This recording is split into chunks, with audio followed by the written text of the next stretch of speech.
Welcome to this edition of Addington News. As we have done over the last few weeks, Darren Williams have a good look through the program. Excellent race meeting here on Friday night, coinciding with Auckland's Derby and Oaks prelude, and obviously the free-for-all race there with South Coast Ard and Self-Assured and the like. So if you're a harness racing follower, this Friday night's going to be a pretty good one for everyone. Yeah, look, we've got another 9-race program, but we've got our featured trot off the ground this week, and I know we're going to talk about in a minute some of the races coming up, but it's good to get that underway.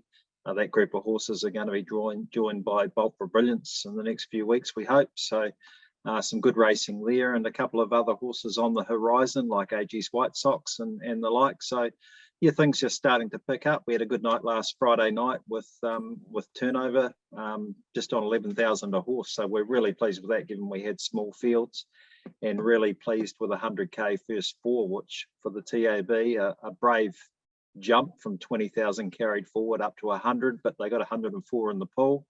And of course, that race, or that pool, if you like, was set up by an upset with the Mark and Kendra Gill trained Marla, and we're going to leave you with that video at the end of the program. Caused a massive upset, turned some form around, and just talking to a couple of people, the horse was held in a wee bit of high regard early on in his career and hadn't lived up to it. So it certainly turned that around the other day. Yeah, it did. And our photos behind us are from last week. Shan Noble behind you, getting it done over the Falcon, beating horses like Better Twist and Laver and Classy Brigade. So, that was a very strong performance from Shan Noble. And now's the moment behind me. Matt Purvis's team just going great at the moment, doing a terrific job with her. He is, and 4 of the last 5 have been victories. So, she's living up to the breeding, which goes back to Take a Moment and the deep family there of the Corcorans. So, a couple of excellent performances last week. And as you mentioned, the turnover strong.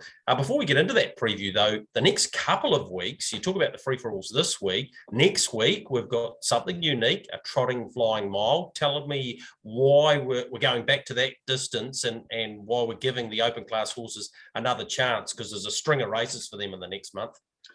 Yeah, look, we know a mile's not everyone's cup of tea at Addington, but we do build towards the Fred Shaw Memorial Group 1 on the 8th of April, and that's a $100,000 race, a mobile free-for-all.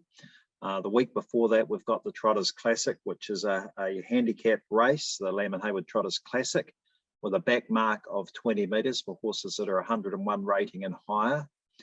And then the mile next week, plus the free-for-all standing start this week. So we're mixing it up a wee bit, not trying to program against horses, but trying to give some of the lesser, more favoured runners, I guess, their opportunity. So a mile, I guess, mixes that up a wee bit. It means that some of the horses won't go to all of the races, and it means that we create some form leading into that race. So we did it last year. It worked okay. It wasn't as popular with some. It was okay with some others. And it's an opportunity to just try and mix that up.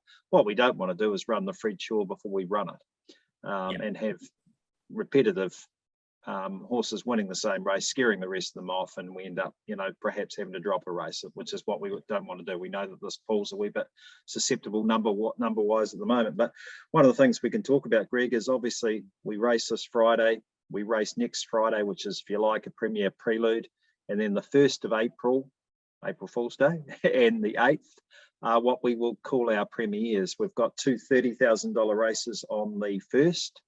Yep. They will be the Fahey Fence Hire Summer Free-for-All and the Lamb and Hayward Classic, a pace and a trot.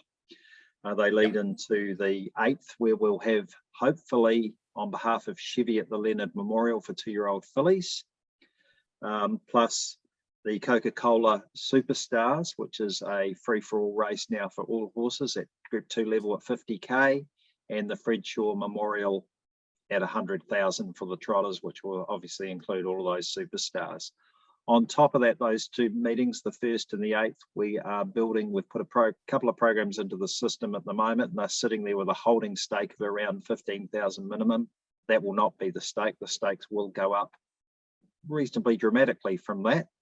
We're working through budgets, so I advise trainers, owners to keep looking at those programs. We'll confirm those going forward.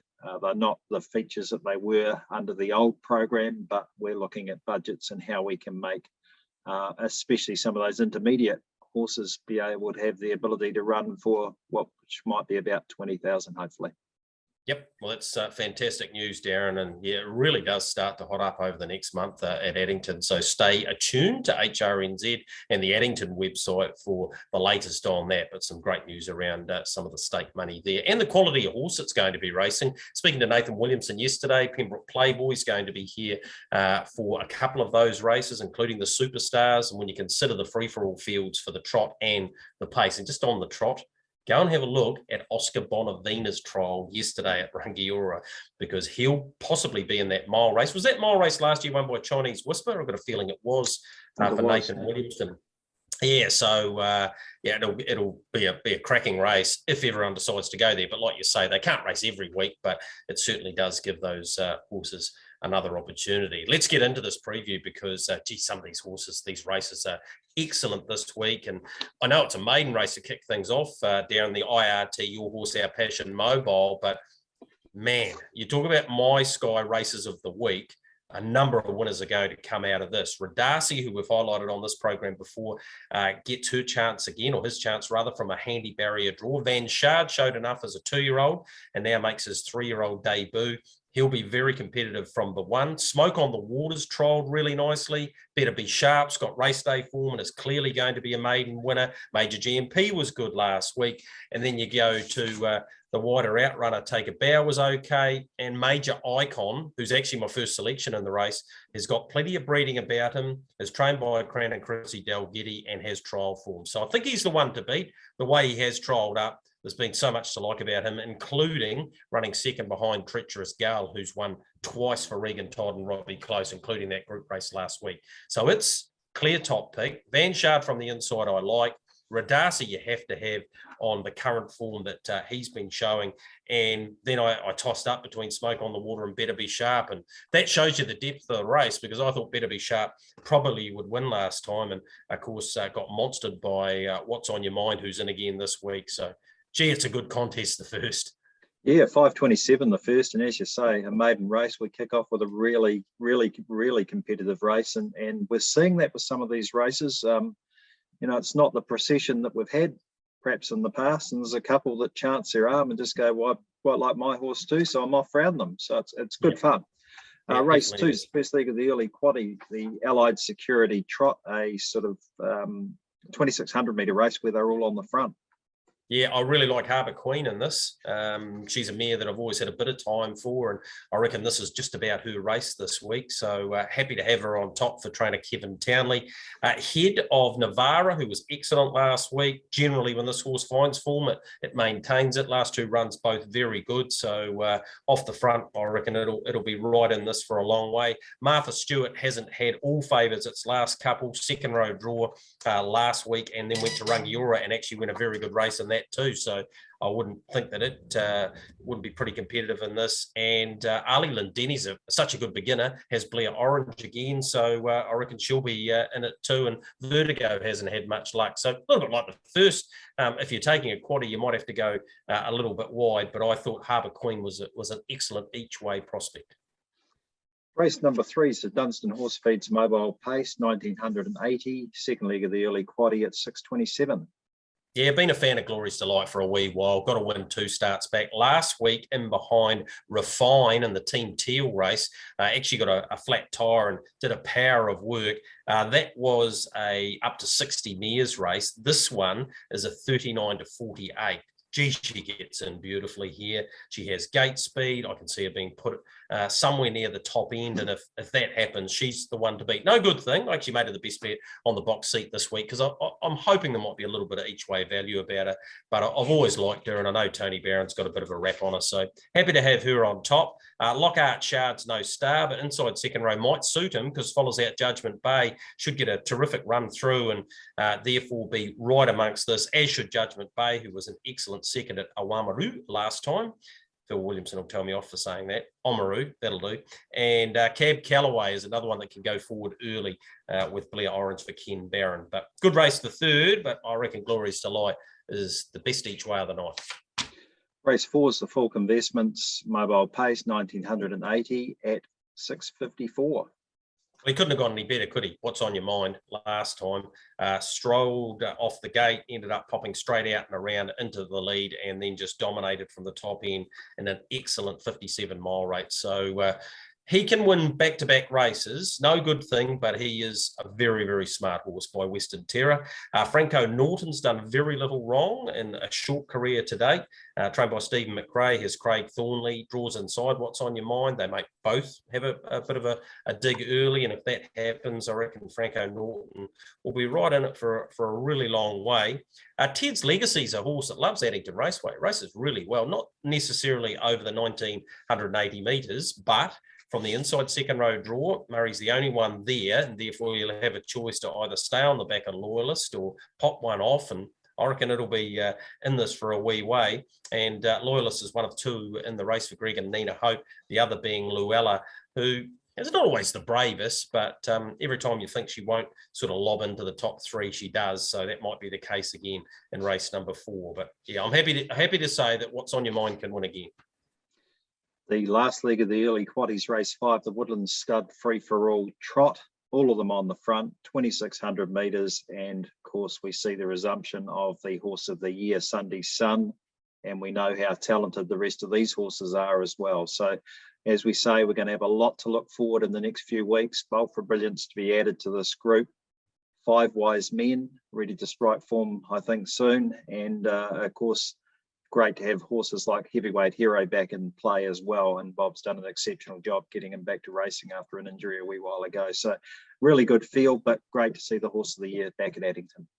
Yeah, of course, Bob will be in Auckland. He's got some business to do up there with the likes of Cover Girl. Colin De Philippi takes the drive on Heavyweight Hero. Look, if this race was a Group 1, you'd be happy with it, but you throw in Bolt, Oscar Bonavina, who we just mentioned before, and a couple of others. I'd love to see Cracker Hill get back to the races. Must follow up and see where he's at.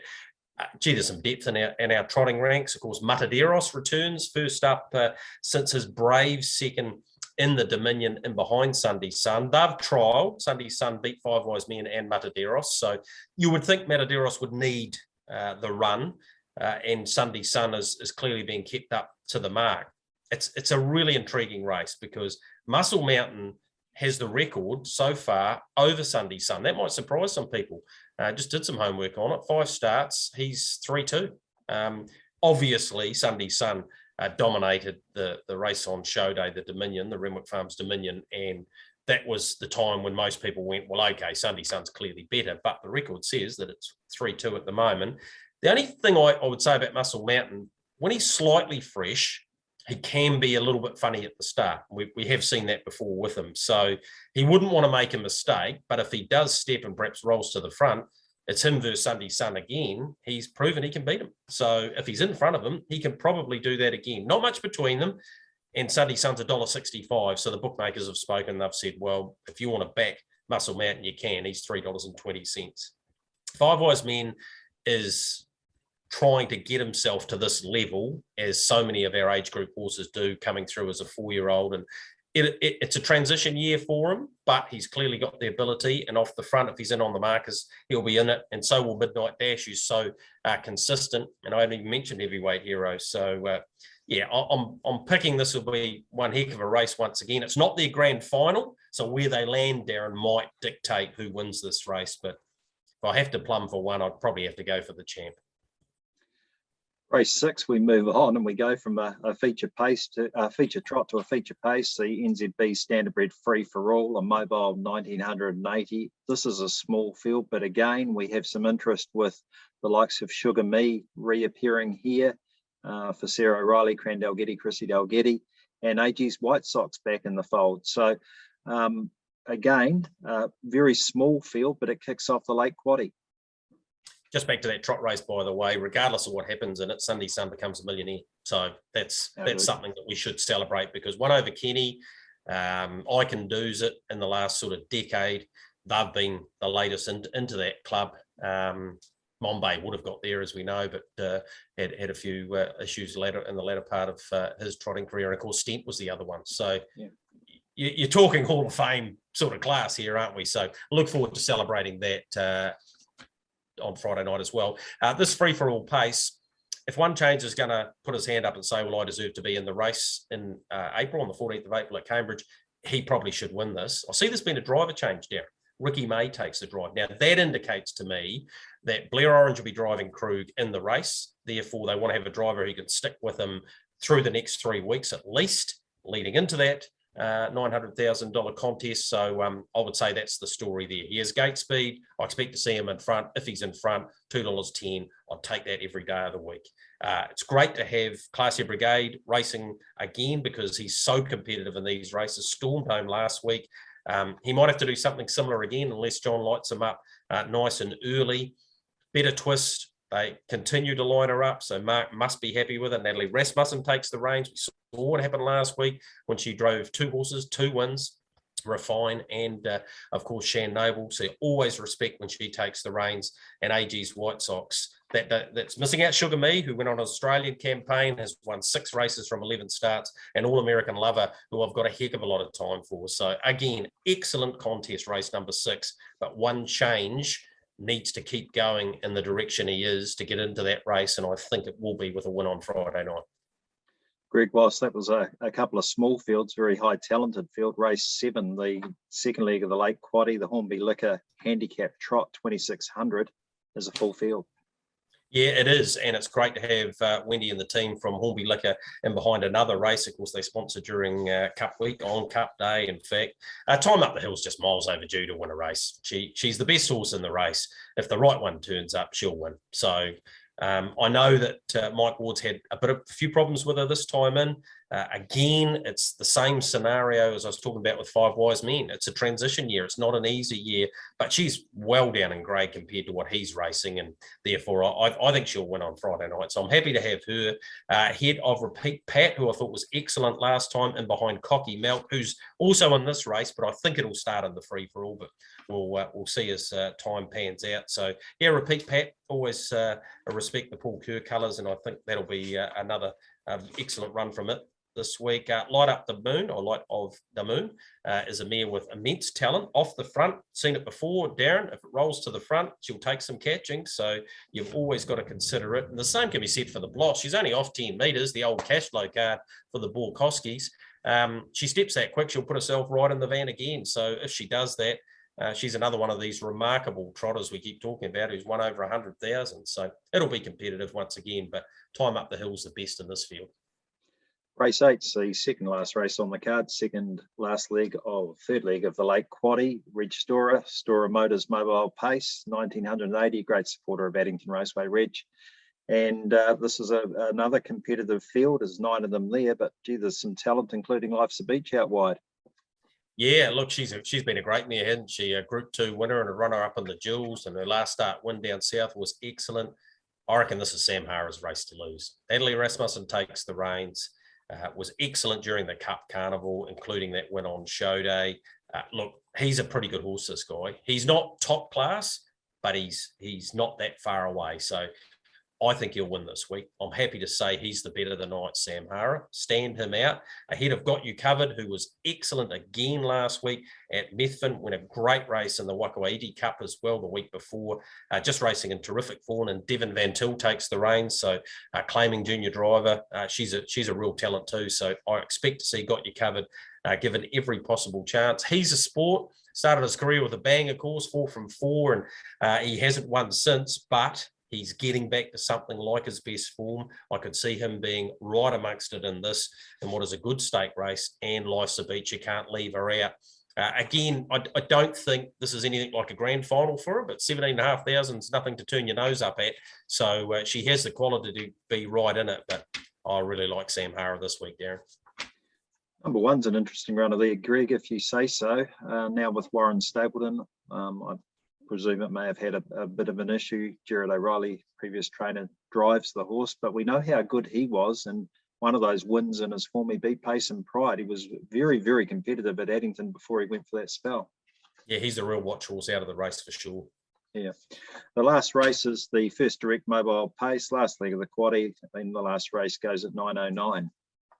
Good battle this, I reckon, between Matt Major, who stepped way up in class last time and was too good for them and jumps again. He's not a big horse in stature, but he's got a motor. So I think he'll be hard to beat in this, as will Manhattan. Excellent run last week from the outside draw. That was in behind Refine. John Dunn takes the reins for Bob Butt. She's pretty talented, this mare by Bettor's Delight, and I think she'll be right in this. Outside of those, I reckon if you're playing the quaddie and you've had a decent crack at it, I don't think you'll need anything else, Darren. Snow Robin gets a nice barrier draw for Terry Schmiel. Will probably get a pretty good run in the race. Manjum Up can never be counted out. Loves Addington, just seems to race really well. Hasn't won there actually, but just seems to really enjoy racing at Addington and always finding the line. And Whiskey Cavalier, I wouldn't discount its chances after it didn't have much luck here at Addington last time behind Coachella. And from a handier barrier draw, I reckon it'll be amongst it too. But Matt Major, Manhattan, either one of those two, I'm happy to have them on the quaddie ticket. Yeah, so look, that's Friday night.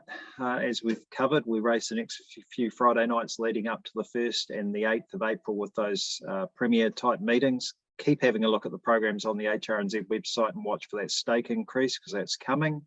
And we do race next Wednesday, Greg. So we've got a twilight type meeting next Wednesday. And just a note there that we have programmed a 2-year-old trot.